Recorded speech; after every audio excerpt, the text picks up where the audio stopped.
We got the spiritual world and the physical world, and we're going to talk about the point of the body. You have these two worlds. That white outline is us. It's our physical body, and according to Swedenborg, it's a container and foundation for forming our spiritual body. So while we're living this life as physical people, we are sort of in a womb, in a sense, to the spiritual, that we are, as we go through this life, solidifying and making our spirit in a particular way through the ways that we act and live and choose. And the physical body is, as we all know, made of what Swedenborg calls the outermost and final substances of creation. This would be stuff like carbon. This is the material or matter that we all see and we all agree upon. And he says that this is actually the essential order for all conscious humans.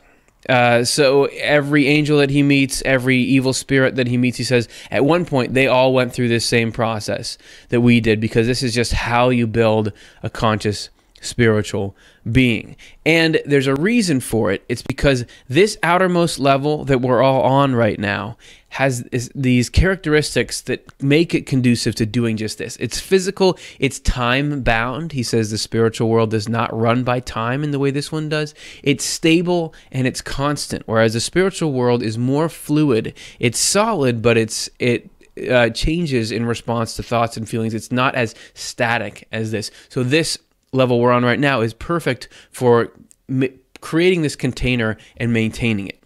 And what the container does is essentially not as crudely as we're depicting here, but it holds the inward substances together that are coming. And these inward substances, as I said, that pink and white, that's goodness and truth. And that's the spiritual substance. It's not just goodness and truth that sounds like, feelings and thoughts, but on a spiritual level, those are matter. That is like the carbon of the spiritual world. And it's coming to us via the Lord through the spiritual world. But it's not just flowing into nothing, it's flowing into our container. So as this process moves forward, Swedenborg says that our involvement in what he calls civic and moral forms of truth and goodness in our lives anchors the substances of our spirit. So the way that we act in society with others, in the choices that we make and the reasons for choosing those, we are